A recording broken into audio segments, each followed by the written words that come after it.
Developed country जिसमें Japan भी शामिल है, वेस्टर्न यूरोपियन कंट्रीज शामिल हैं और अब आने वाले दिनों में चाइना भी शामिल हो जाएगा 5-10 साल तक। मुझे डेवलप्ड कंट्रीज में और जापान में रहने का मौका मिला 8-9 साल, कनाडा, यूएसए, यूके और जापान। मैंने देखा ये थर्ड वर्ल्ड से फर्स्ट वर्ल्ड में क्यों आ गए हैं। उसके पीछे पूरी एक जनरेशन उन्होंने बिल्ड की 50-100 साल लगा के, और हर जनरेशन ने अगली जनरेशन को discipline, value system, ethics, professional ethics और पंक्चुअलिटी और एक दूसरे के मफाद को लुक आफ्टर करना, नेगेटिविटी को डिस्करेज करना और नशा पिला के किसी को ना गिराने की हैबिट, ये उन्होंने इनकलकेट डे 1 से स्कूलों कॉलेजों में करते। मसलन जापान में पहले 1-2 साल पढ़ाते नहीं, सिर्फ वैल्यूज, मैनर्स, एटिकेट्स, ताजीम, तकरीम करना सिखाते हैं कि आपने किसी को ट्रीट कैसे करना है, ग्रीट कैसे करना है। किसी को वो ये नहीं कहते कि आप फेल हो गए हैं, कहते हैं you were not successful at the moment, you are given the second chance to further improve. ये उनका तरीका है। नेगेटिविटी और बेहौसला गुफ्तगू उनकी डिक्शनरी में है ही नहीं, मोस्टली एक्सेप्शंस आर देयर। लेकिन उन्होंने तरबियत बच्चों की ऐसे की है कि एक दूसरे के इंटरेस्ट को लुक आफ्टर करना और ट्रीट करना उनको पॉजिटिवली और ग्रीट करना और मुबारकबाद देना, बगलगीर होना, गर्मजोशी से मुसाफा करना, झुक के मिलना, ये उनकी घटी में डे 1 से डाल दिया गया। और रोटी हलाल करने का कॉन्सेप्ट जो हमारे माशाल्लाह मज़हब अज़ीम में है, उन्होंने उसको एवरीडे लाइफ में इंप्लीमेंट कर दिया। मसलन कोई हो ही नहीं सकता कि बॉस हो ना हो, हर बंदा अपना काम कर रहा है। सवाल ही पैदा नहीं होता कि दफ्तर का यंग लड़का लड़की फेसबुक पे दोस्तों से गप मार रहा हो दफ्तरी टाइम में, सवाल ही पैदा नहीं होता। सवाल ही पैदा नहीं होता कि कोई प्राइवेट कॉल कर सके दफ्तरी टाइम में। इतने स्ट्रॉन्ग वर्क एथिक्स है उनके। और दफ्तर में आपका फोन महीने में 1 दफा इमरजेंसी के लिए आ सकता है फैमिली मेंबर की तरफ से, उसके अलावा नहीं आ सकता। आपको वो 5 मिनट भी इजाजत नहीं है फोन करने की, दफ्तरी टाइम को जाया करने की, सरकार हो या प्राइवेट सेक्टर हो। और पंक्चुअलिटी का ये आलम है। इतने ट्रैफिक और कंजेस्शन में, मैं वॉशिंगटन में रहा हूँ, टोक्यो में रहा हूँ, वहां पर रश आवर्स में 40 मिनट्स नॉर्मल है फंसना। लोग वक्त पे पहुंचे होते हैं रश के बावजूद, उन्होंने कैलकुलेट किया होता है। तो एक चीज तो है उनकी ट्रेनिंग और अपब्रिंगिंग में, तरबियत में ये चीज डाल दी गई है। सफाई निस्फे ईमान हम कहते हैं। टोक्यो की तंग गली जो मोची दरवाजे की तरह तंग है, बाज गलियां 4-4 फुट की, 6-6 फुट की मैक्सिमम, वहां पे नालियों के ऊपर भी मिट्टी नहीं है, चमक रही होती है। नालियां तो है ही नहीं है, कॉर्नर भी चमक रहे होते हैं। और उज्बेकिस्तान और अजरबैजान में गया हूं, वहां सफाई का स्टैंडर्ड भी गालिबन टोक्यो की तरह साफ है। हालांकि वो मुस्लिम कंट्रीज हैं और रिसेंटली आजाद हुए हैं और वो डेवलप कंट्रीज नहीं है, डेवलपिंग कंट्रीज हैं।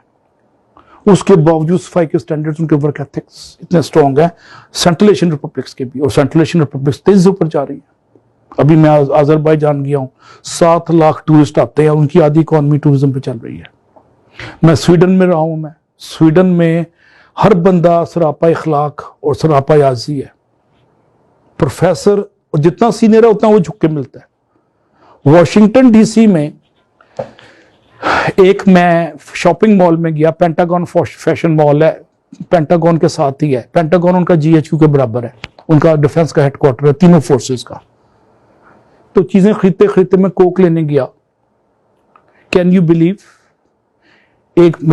एक 3 स्टार जनरल पेंटागन से खुद आया और उसने आके कोक, मैं लाइन में खड़ा था, वो मेरे पीछे खड़ा हो गया और उसने, जब उसकी बारी है, उसने कोक लिया। कोई नौकर नहीं, कोई चाकर नहीं। तो उन्होंने मेहनत को इज्जत भी दे दी। ये सबसे अहम चीज है, मेहनत को इज्जत। हम जिस नबी के मानने वाले हैं उसकी खाक के बराबर भी नहीं। हम, हमारे माँ बाप कुर्बान उन पे, अपने दस्ते मुबारक से अपने जूते सीते थे, जूता मुबारक को हाथ से सिलाई करते थे। मैं जब 17वें ग्रेड में गया, मुझे सिखाया गया कि आपने हाथ से काम नहीं करना, बटन दबा के पानी मंगवाना है। पानी सामने पड़ा होता था। ये मेरी तरबियत की गई। तो मेरी तरह की कई नस्लें बर्बाद हो गई इसी तकब्बुर में, अफसरी का तकब्बुर, घमंड में। और जब मुझे अल्लाह ने शौर दिया, मैं 19 से 20वें 21वें ग्रेड में गया, मैंने सब बुत तोड़ दिए ये आर्टिफिशियल चीजों के, नस्ल में और यूटी में। और चाय मैं खुद सर्व करता था, पानी में खुद पीता था, मैंने पिए भी खत्म कर दिया, दरबान भी खत्म कर दिया। ये आर्टिफिशियल टैबूज ने भी हमारी तरक्की रोकी हुई है। हाजा अफसर वो काम। अब देखें सऊदी तरक्की नहीं ना कर पा रहे, पैसा इंजेक्ट किया, ट्रिलियंस ऑफ डॉलर्स, तरक्की नहीं हो रही। क्योंकि उनके वर्क एथिक्स हमारे से मिलते जुलते हैं, बुरे नहीं, मिलते जुलते हैं। उनका बादशाही अफसरी स्टाइल, हाजा अरबी तो या अजमी तो फर्क, फिर इनडिसेंट बिहेवियर, और जात की क्या होता है, अना की बुत की प्रस्तिश, और सबसे बड़ा ओहदे का घमंड। ओहदे का घमंड और गले में सरिया मार देता है, खत्म कर देता है। लाहौर में एक डीसी आया था, मसूद खद्दरपोश, उसने खुली कचहरी बाहर लगाई 60s में। गरीबों से गलब बगल गिर होता था, हाथ मिलाता था, ईटिंग और मीटिंग में नहीं होता था। अमर हो गया, उसको मरे हुए भी 60 साल हो गए। वो मसूद खद्दरपोश, एक ही मसूद खद्दरपोश आया था, गरीबों की सुनता था, सरिया निकाल के उसने फेंक दिया और इंसान बन गया अफसर के बजाय। अफसर और इंसान में फर्क है हमारे पास। वेस्ट में अफसर और इंसान एक ही है, जितना बड़ा अफसर है उतना बड़ा इंसान है। इंसान से मतलब इंसानियत से भरपूर और एहतराम आदमियत से मामूर शख्सियत का नाम अफसर है। मेरे हेड ऑफ डिपार्टमेंट और चेयरमैन के कभी निकल रहे होते थे, मैं साइन कराने जाता था अमेरिका में, तो परेशान हो जाते थे कि मैं जा रहा हूं, इसका साइन रह जाएगा। वो एलिवेटर छोड़ के आ जाते थे, लोग कहां साइन करना है, ताकि मेरा एक दिन जाया ना हो जाए, मैं इतनी दूर से ड्राइव करके आया। ये एहसास मरफ़त, एहसास आदमियत, एहतराम आदमियत, इसने कौम को उठा दिया। और वहां के नौजवान को बताया गया कि तुमने हाथ से काम करना है, और उसमें स्पार्क और डायनामिज्म डाल दिया गया डे वन से। यही वजह 26 साल की उम्र में मार्क ज़ुकरबर्ग ने वो बना दिया फेसबुक। 26 साल में तो हमारा लड़का लिबर्टी के बर्गर से उसको फोश नहीं होती, उसको हार्ले डेविडसन की वो रेस से फर्क नहीं होता। वो तो हार्ले डेविडसन वहां बनती है, शो हम मार रहे होते हैं आर्टिफिशियल टैबूज के साथ। तो उन्होंने जिंदगी को नेचुरल फ्लेवर दे दिया। आप देखें, हॉलीवुड की मूवीज भी देख रहे हैं, सब नेचुरल है। हमारी हर मूवी भी, ड्रामा भी आर्टिफिशियल है ना। उर्दू फिल्म और हमारे आजकल के सारे ड्रामे, पीटीवी के ड्रामे एक जमाने में अच्छे होते थे, नेचुरल, अब अननेचुरल हो गए, हर चीज अननेचुरल हो गई, आर्टिफिशियल हो गई। तो उन्होंने नेचुरल फ्लेवर लाइफ को बहुत दे दिया वेस्ट में, जो हैं वही नजर आते हैं। मेहनत को अजमत दे दी और अपनी यूथ में और बच्चों में स्पार्क और डायनामिज्म डाल दिया। Out of box thinking promote की। ये फेसबुक और ये माइक्रोसॉफ्ट के जो फाउंडर्स हैं, ये एक्स्ट्राऑर्डिनरी बंदे तो नहीं है, ऑर्डिनरी बंदे। इनके pass out of box thinking की तरबियत थी, इनोवेशन को प्रमोट किया। नुदरत फिक्र अमल को उन्होंने आम कर दिया। इकबाल एक शेर में नौजवानों को कहता है जो वेस्ट ने फॉलो की है, और इकबाल यूरोप में देख के आया ये बात, इसलिए उसने ये शेर कहा था कि तेरी खाक में है अगर शरर तो ख्याल फक्र गना ना कर। कहता है if you have spark in your personality you should not worry about the money और not money, you have money और नॉट मनी। कि दूसरे मिसर में इकबाल कहते हैं कि जहां में नाने शहीर पर है मदार कुव्वत हैदरी।